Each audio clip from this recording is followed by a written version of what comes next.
This video presentation is made possible by the SLO County Department of Education and the SLO Co-Arts Collaborative. For over a century, the Central Coast of California has been a haven for people from all walks of life. Pioneers, entrepreneurs, farmers, innovators, artists, dreamers. People escaping the city life to find beautiful landscapes, rich culture, seeking prosperity, and most importantly, joy. For a lot of us, we find joy in art, whether we're makers or just lucky enough to enjoy the art of others. Hi, I'm Peter Henry Schroeder. I'm a local documentary filmmaker here in San Luis Obispo County. I invite you to come with me now as we actually get to go talk to some of these artists firsthand and learn about what makes them tick. What are some of the challenges they face, and how do they do this on a day-to-day basis? Where does their inspiration come from, and how do they actually find the joy in their art? What really gives them that creative juice?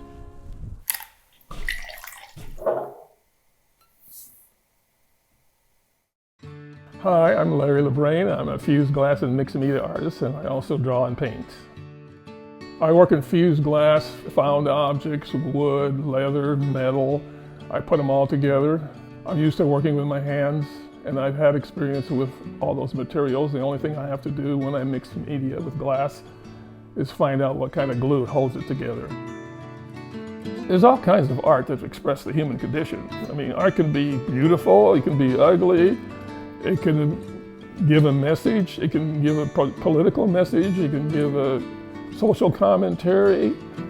But of all the arts, the visual art is the one that's taken the most seriously, and you don't find the word play much related to visual arts. You have playwrights. They write plays. You go to a play, you have actors who play roles or pretend roles. A musician plays an instrument. The word play comes up in all the other arts, but not in the visual arts. And I'm okay with that. I'm just going to do what I want to do, and I like playing with art. I was born in New Orleans, but by the time I was 2 years old, my family moved to Los Angeles. I really didn't get into art until I was about 18 years old after high school. I didn't have anybody in my family or any friends who were artists. I kind of discovered it on my own. I remember when I was in the 5th, 6th grade, about 10, 11 years old, I would see these ads. In the 50s, they were called the Draw Me ads. They were the ads that appeared in magazine, comic books, matchbook covers, newspapers, and the challenge was to draw these profile heads. They were pictures of pretty girls, clowns, or pirates, or even a picture of Bob Hope. I tried drawing some of these pictures, and they were simple drawings that didn't have any shading. I was in all-boys Catholic school, so I wanted to draw girls. So you draw what you're interested in, and this is all-boys school. So I tried to draw girls. I didn't ask any girls to model for me. I just drew girls out of magazine pictures, but I wasn't very good at it. So I said, "This is too hard. I'm going to try something else." I go, "Oh, I know. I'll draw cars, because if you have a cool car, then you'll get the girls."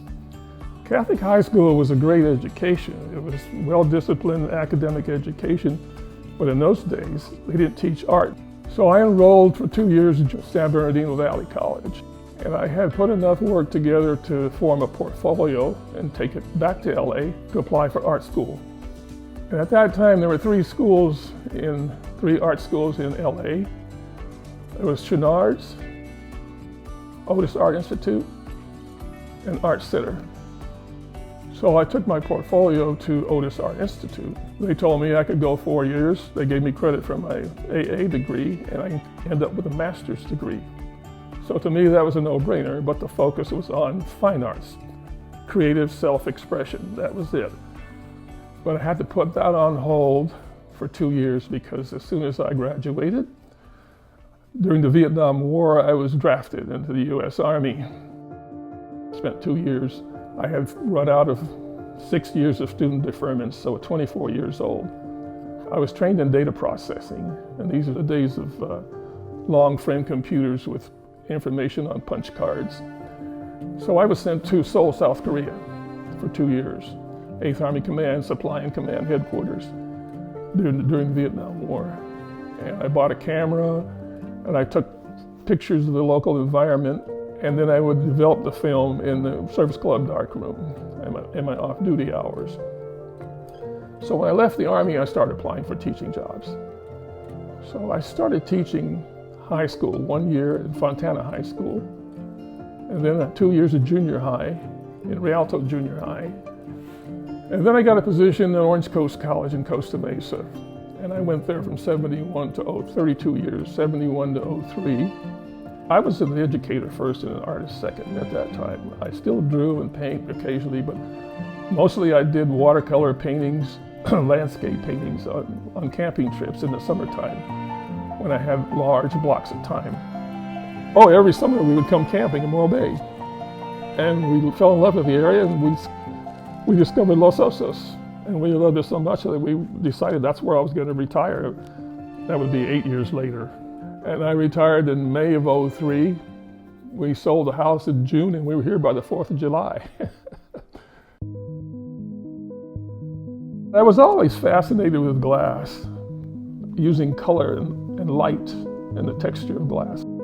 So I got into fusing. I took a class in it, and I discovered how much I liked it. And right away I said, I could glue this to anything and make anything I want. So that gave me a tremendous amount of freedom. But I found a tremendous amount of freedom with fused glass because there's so many variables. The most expressive or creative part of stained glass work was the designing of it. I enjoyed that. After that, executing the design became laborious and boring to me because I was executing a foregone conclusion. But I found out with fused glass, I didn't have to do that. So I started working without pre-planning. I didn't do any drawings or color compositions of what I wanted to make. I just started working directly in the medium. I enjoy the creativity of not knowing where I'm going. I want to know how I get there or what takes me there. So I don't really try to pre-plan the outcome. The outcome kind of leads to itself. I immerse myself in the moment. And I'm always willing to change direction depending on what I come into. So I find that the creativity is sustained throughout the process. To use the expression, that's when the creative juices start to flow. My first project, I was walking through the drugstore and I saw a pair of flip-flops. I said, that's it, I want to do a pair of flip-flops. Glass flip-flops.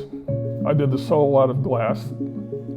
I designed the glass, I put the glass on and the colors as I went. I didn't predetermine. I started doing the geta, which is the Japanese style flip-flop. I wanted to bend the glass or curve the glass, which involved making a mold of some kind. I was getting into high heels, stilettos.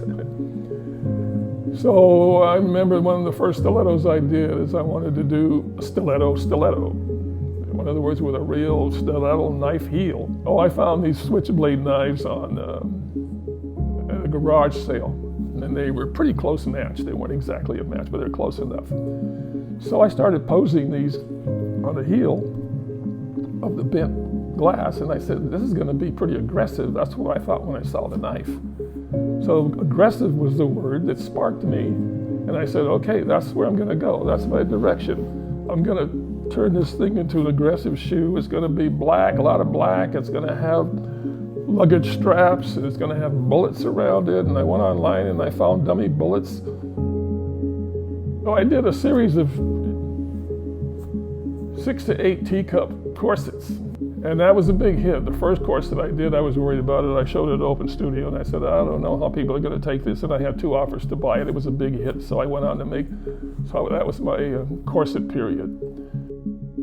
I was invited to a show about the healing power of music. And I went on eBay and I bought a clarinet and I made a piece, a tower with a clarinet in it. And it was called Play It Again, Pete. It was named after Pete Fountain, who was a New Orleans born jazz clarinetist, world famous. And speaking of the healing power, when he was a kid, he had asthma problems. And his father went from doctor to doctor, and the last doctor said, get him a musical instrument, something he has to blow into. Well, he picked up the instrument, and he strengthened his lungs, and he just went on to be a world-famous clarinetist. So that was my entry, and that was the first time I used a musical instrument in my art. And then I went on, I used musical instruments to make fish. I used it as a fish spine to add ribs to it. And shortly after that, maybe a month or so, Pete Fountain died. And I was giving a talk, and somebody in the audience said, "You killed Pete Fountain." So I said, oh, I was worried because of my New Orleans roots. I said, oh God, did I do some voodoo by making this piece? I can't see the explanation for titling a work Untitled. People say, well, Untitled gives the viewer to bring their own insight into the picture. Well, they're going to do that anyway. And the viewer is not a singular monolithic group. Viewers are different, just like people. Some viewers will like what you do, some people won't like what you do. And I go back to an example. For example, have you ever heard of a movie called Untitled? There's no reference. Untitled 1, Untitled 2, Untitled. It's got to have a name, whatever the name is, but it's never called Untitled. A movie or a play or anything, or a piece of music. I haven't seen anything called Untitled other than in the realm of visual art. I did a pair of shoes, and I was going to call it I Like the Nightlife. I was at Costco loading my lute, and a couple in back of me were loading their lute, and he broke out singing, "You Make Me Feel Like Dancing." And I said, that's what I'm going to call it, to memorialize that little incident. Instead of naming it I Love the Nightlife, I just called it You Make Me Feel Like Dancing. So the word play goes along with my art play. When I'm making art, I'm just playing. I'm putting stuff together and see what comes out. All I need is a beginning. And so I think the word play it goes back to Catholic school. I had 4 years of Latin, and I hated it. And I wondered, why am I studying Latin? Latin's a dead language. What am I going to do with Latin? And then through the years, I could see Latin didn't die. It just got absorbed into other languages, and I got interested in. Actually, the viewer doesn't really care about the title. The viewer uses descriptives. They'll say the fish with the bassoon or the shoes with the bullets. They will use some kind of description to talk to somebody else about it, or the shoes with the tennis ball at the bottom. They don't usually remember the name. The name doesn't come in until you're world famous and you're in a collection and you have your different periods, and your blue period or your green period. That's when it counts, when the title counts, when your piece goes up to auction. Okay, this is the glass we use. These are the transparent sheets. And on this side we have the opaque sheets. These are the sheets that reflect light, and these are the sheets that transmit light. Now, if you take a look here, this glass is a special glass for fusing. That means when you put any of this glass together and you put it under heat, it has to expand and contract at the same rate. Otherwise, you'll get a tension in the glass and it'll want to pull apart. Now, these are the colors of opaque glass, and they're all, of course, what we call the same COE, which means they're all compatible for fusing. And then there's fancier glasses with patterns already in, like these. Some of my works required opaque glass, but I favored glass that lets the light through, transmitted light. I like a color called moss green. I like a color called dark blue, which is the same thing as cobalt. It's a beautiful color. This is also called cathedral glass, transparent glass, because it's named after the cathedrals of Europe. And 1 year on sabbatical, I went to see the cathedrals in France. And it was just amazing, the different colors of light coming through those windows. So I tend to favor light transmission type glass. So most glass and molds are 12 inches and under. Also, we have a selection of molds. These are different kinds of molds we can use to make the more functional glass items, the bowls and dishes and and plates. But again, my use of the glass is more free form. Sometimes I make my own molds, and I'm looking more to combine my glass with other materials. The goal is to just keep trying, to keep going after it. Try to achieve good craftsmanship, and I'd say that's as good as I can do, that's the best I can do, but I try at it. But I don't believe in the word perfect because I don't think it exists. There's 3 types of art glass. It's called cold, warm, and hot. Cold glass, the name is determined by what happens to the glass when you heat treat it. So cold glass is the same thing as stained glass. The glass doesn't change or transform because there's not enough heat to do that. The glass only gets ambient heat from soldering the lead or the copper foil, but it doesn't change the glass at all. So fused glass is also called warm glass or kiln-formed glass. And fusing is done around between 1450, 1500 degrees. I usually do it about 1465 degrees. So the heat is what's needed to transform the glass. And then hot glass is the same thing as blown glass, which takes place at 2100 degrees. The glass has to be molten at 2100 degrees to dip into and shape it. So when you start with fused glass, it's done in a kiln, sort of like ceramics. You put 2 pieces of glass together. The glass is manufactured at an 1/8 inch thickness.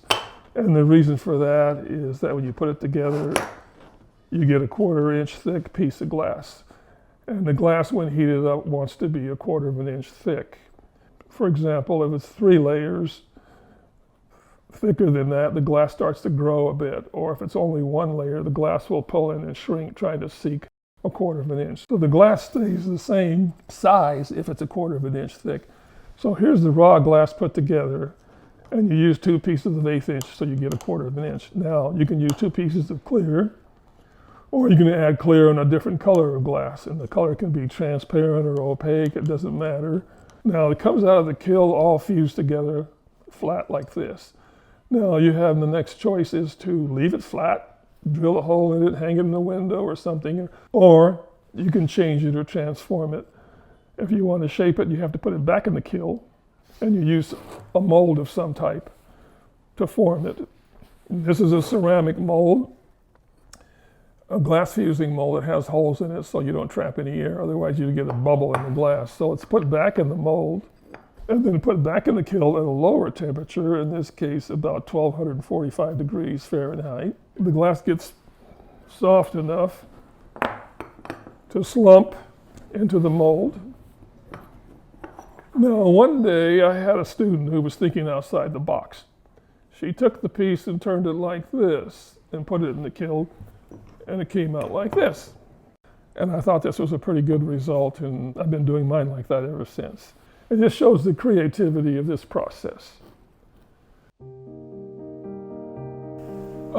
If you look at the piece behind me, it's really a close-up of a monarch butterfly wing, and it's abstracted, so it's a little bit hard to recognize, but that was it. And I was inspired by the story of Gabby Petito. She was the girl that was killed by her boyfriend, and he ended up killing himself later. And there was a big story at the time, and on TV they kept putting up this poster with her with a butterfly wing behind her. And I kept looking at that, and I said, that would make a good design for a glass piece, and that's where it came from.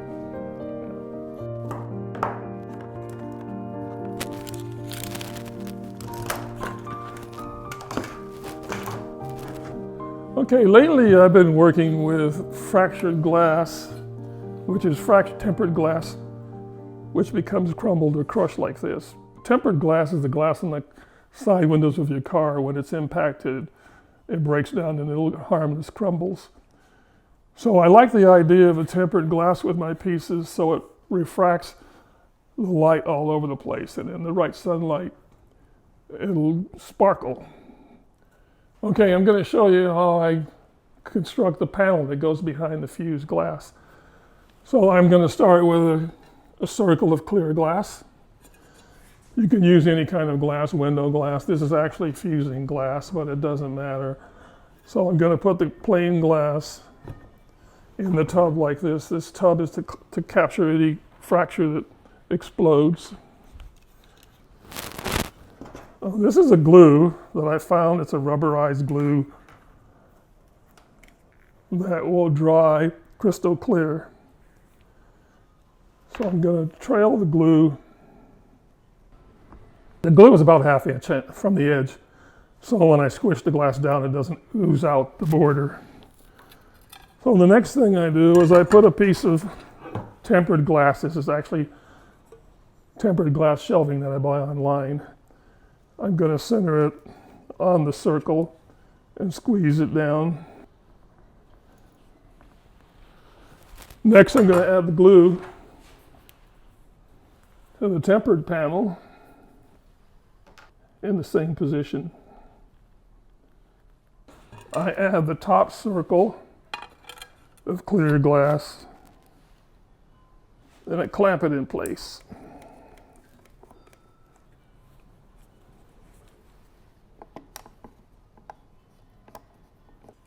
It took me a persistent little trial and error figuring out the best way to do this. Before, I would fracture the glass by hitting it with a center punch, and sometimes it would glance off and break the top glass. So next, I'm going to crush the glass. Think of what you have as a tempered glass sandwich. So I'm going to explode the tempered glass. Yep.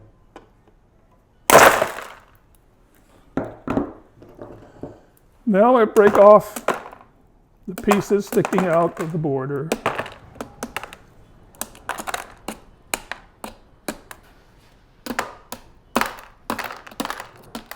Now, any pieces left in, I'll wait until the glue is completely dry.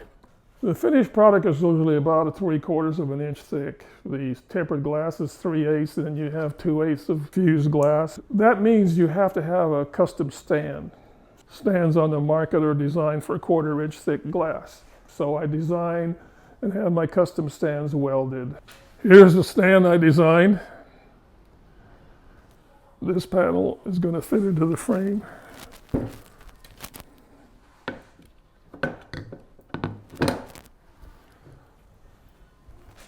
Like so. This is the next in my series of butterflies.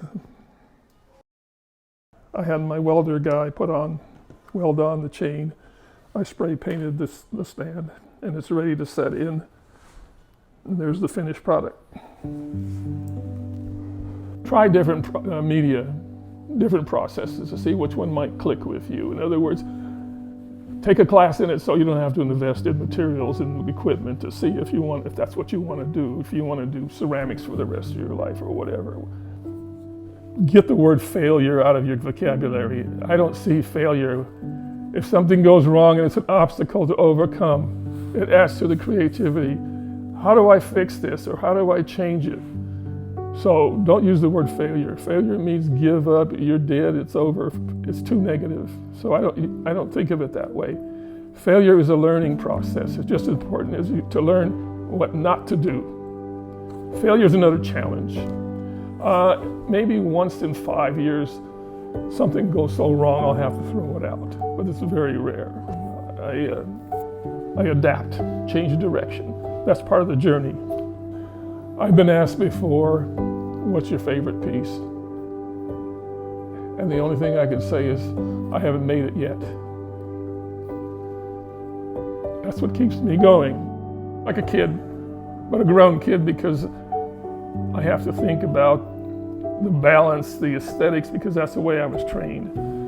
And that's probably why I pursued it, because I learned to value that in art school, to be personally expressive, and in some ways it's a selfish pursuit, let's face it. And when you talk about the viewer, I make the art and I put it out for the viewer to react to it, but I don't have the viewer in mind when I'm making the art. I'm just playing and satisfying myself, actually. I'm in a position where I make the art, I photograph it, and my wife does the rest. She takes care of the business end of art. She does the social media outreach, administration, publication. She does all of that, and I'm lucky to have her. And I didn't ask her to do it, but she has experience in sales and sales training and background in coaching. So she stepped up to the job, and I'm grateful, but most artists have to do that for themselves. So I've been able to just focus on the process, the creative process itself. I'll tell you a little secret. I'll put a piece in the show, and then I'll have it, take it out of the show, and I'll have a piece sitting around for 4 or 5, 6, 8 years, and then one day it sells. And I go, that thing sold, that old thing I did 10 years ago. And the lesson is, it's always new to somebody else.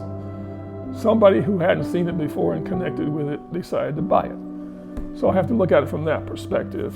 It's not old, it's timeless. I'm gonna say, I was thinking of one more thing. I can't think of it now. Maybe I'll think of it later. Just do it. End the story.